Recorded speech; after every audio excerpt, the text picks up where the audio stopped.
Hi, I'm Christopher Warnock of Renaissance Astrology, and this video is called Getting Practical about Astrological Elections. So, an election comes from the Latin electio, which means to choose. And in English, we basically only have political elections left. That's a political choice. But in medieval Renaissance astrology preserves the older use of the word election, and so astrological elections are basically choices. They're beginnings when you choose to begin something at a certain time.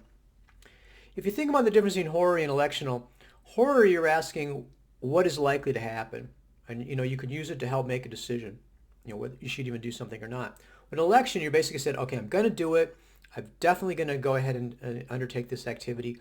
What is the best time, date, and place at my location, or location of the activity that I should choose that's most astrologically auspicious, that's going to support making this as successful an election as it can be. So an election is not just a day, because sometimes people have lucky days. It's not just a day. It is a specific time range on a specific date at a specific location. And so, I mean, typically, you can, in my experience, I can only probably juggle around about 3 or 4 different factors. And we're looking at, it could be as little as 5 minutes. I try not to do 5 minutes. Generally not going to be more than 2 hours because that's about as much time as it takes for the ascendant sign to change. Chances are when the ascendant sign changes that all the other house rulers change, and that's as long as you can get it. So, let's say 20 minutes, half an hour, that would be doing pretty well with an election. What we're doing with an election is we're not looking at the entire chart. It's not like a natal chart. You can't control the entire chart. Like I said, you can only do about 3 or 4 different astrological factors. So what we're trying to do is maximize the positive astrological factors that relate to the activity that you want to undertake and find a time to hit that. I mean, think about it. It's like you hit the stoplight when it's green, and then every other stoplight you go through is green. You're in the groove. You're really aligned with things. That's exactly what an election is doing for you. Basically, as much as possible, aligning yourself with the heavens. Now, the reality of this is that even if you get a great election, if it's not something that's going to likely to happen, then it doesn't help to have a great election. If I do a great election for buying a lottery ticket, it doesn't mean I'm going to be a billionaire. I mean, the odds are so much against me that even if I have auspicious astrological conditions, it's not going to overcome the basics reality, practical reality of the situation. And so I do want to talk about a couple things, just pure practical considerations when you're thinking about, doing an election, or you have some, like for example a business. Well, how do you elect the business? What do you choose? What, specifically, how do you handle this in a practical way? One of the most important things about elections is the activity that you're electing. It must be under your control. Okay? You cannot elect the activity if it's at a specific time, date, and place if you can't cause that activity to happen. So, for example, like a court hearing, you're not going to be able to go to the judge and say, could you set the hearing at 3:05 a.m. on Wednesday because that's astrologically auspicious. It's not going to happen, okay? You're not setting the time. You're not in control. You're not going to be able to do that. So for example, you think about signing a contract. I mean, you can definitely control the time that you sign the contract, okay? But you're going to have a heck of a time trying to get the other side to sign the contract, or even setting up a meeting. You're going to be very, very constrained in terms of when you're going to be able to choose to have like a closing on a house. That's going to be very hard to elect because you're going to trying to do it as fast as possible. There's only a few appointments available. The other side can only show up at a particular time. You're essentially going to be a situation where you're going to be stuck with a very limited time frame. Probably not going to be able to elect that. Old school, for example, anything you were mailing, you could drop it in the mailbox. There you go. You drop it in the mailbox. You can't get it back. That's the time, for example, you send an application, you'd send it off, you stick it in the mailbox. I mean, that's cool. That was under your control. That's very old school. What's happened now is that, and I can just see this in the past 10 years or so, everything's online. Anything you want to do, you're going to be doing it online. And the great thing about that is that you can do it anytime you want, and that's really, really easy. I mean, again, you think of a court filing, to go down to court, to stand in line, you have to wait, you're looking at your watch, the clerk's like looking at you like you're kind of freaky, and then okay, now we do it. Then it has to be during business hours, so you had a very limited time you could do it. So whereas now with most courts, you can just file stuff online. Now at this point, it's a good thing to say that I can't do legal elections. I'm restricted in my state by the bar as far as what I can do, and I can't do anything court related. I'm using this as an example just so you can understand it, but it's not something I'd be able to do for you. So, I mean, another example of this is if you think the old school incorporation of a business, you typically have to go to an office, you'd have to drop off a document, they'd look at it, and a week later they would stamp it and approve it. You have zero control over that incorporation. So that's not something you could do, you could elect effectively. Online, very easy. Okay, so um, that's the other great thing about being online is that typically it's not restricted to say business hours. I mean, if you have an election that can only be during business hours on certain days, it's way too restrictive in terms of you're knocking out a whole bunch of possible elections. You're making it really too difficult. When I do election, what I do is I have the clients pick the date range, let's say next 30, 60 days, whatever it is, but I need 24 hours a day, 7 days a week during that time range. So they can't come in and say, oh, can't be on Mondays, has to be on Tuesdays, has to be after 3 o'clock, but but before 5. I just can't operate with that kind of restrictions. I need to have that full 24 hours, 7 days a week available. And part of this again is it's very practical. It's like you cannot get the stars to fit into your schedule. Okay, you're not going to be able to say, oh, I want to do what I want to do when I want to do it, and then I want to be able to have that be astrologically auspicious. Essentially, if you want to have an election, you need to surrender to the heavens. You need to do that activity whenever it's astrologically auspicious, no matter when that is, if you're serious about it. Now, I have to say this brings up another point, which is a significant number of people will come to me looking basically for reassurance. I mean, this is typical with wedding elections. They'll say, okay, we've already chosen to do it at this date and time, and is this good? And what I'm supposed to do is come back and say yes. Okay, because they're not looking for me to say, okay, in the next 6 months, what's the most auspicious time, even if it's Wednesday at 7:30 in the morning. They're wanting to know that what they've already picked out is okay. Okay, and that's what the purpose of that is. It's not framed that way, but that's what they're looking for. So again, that's typically not going to work very well. I mean, if you just pick a random date, it's almost for sure not going to be good astrologically in some way.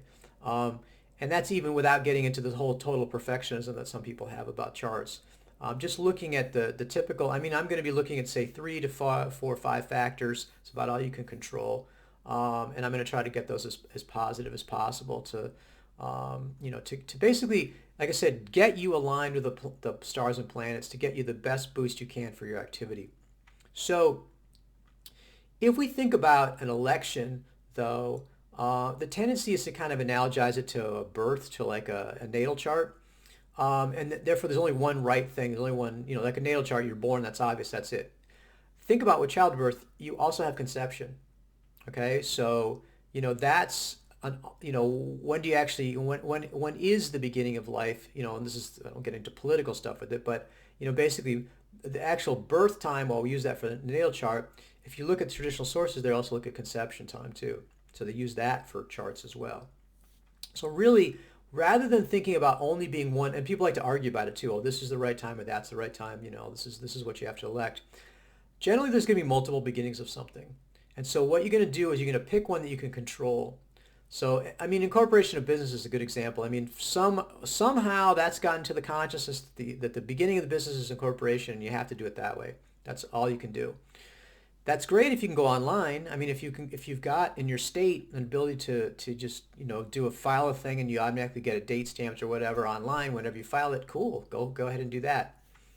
If you can't do it that way, if you can't control the time of incorporation, though, all is not lost, because for business you can do the first sale, you can do the first opening, you can do when you upload the website, it becomes operational, your first mass announcement, you can send out a mass emailing of it, this is the start of the business, all those work fine. And you don't have to elect all of them either. I mean, if you wanted to do more than one, you could, but you could very well just elect one of them and again get a boost just from doing that. So the other thing I would say from a practical standpoint is that the election, the beginning needs to be real. Okay, it's not symbolic or fake or just because it happens to, and the best example of this I heard was, this was years ago, they had an astrology conference and the opening ceremony or whatever, which is probably what I would say the beginning is, the first organized activity started at a specific time. And what they did was 3 weeks before the opening, somebody lit a candle at the selected time, and they thought that was somehow going to be, electing for the conference. It's like, no, it needs to be the real start of something. Okay, and you don't want to fake it. You don't want to be just doing symbolic stuff. It needs to actually be the beginning of something. It needs to be authentic. Um, so again, when you're thinking about elections, what you want to be doing is thinking about, this is essentially, not going to guarantee success, but this is going to give you a boost. If you try to get the astrological factors lined up. And my focus is going to be on getting a really good electional chart, because people send me their natal data, and I'm like, if I start trying to do natal stuff into the election chart, I've got way too many factors to deal with. You can end up having a really crappy election. I mean, for example, I have Aquarius rising. I mean, if Saturn's afflicted all the time. I mean, if I can't even use Saturn in the election for whatever reason, and again, you look at our sources and they're like, oh, you got to use natal, and they don't tell you how to do it.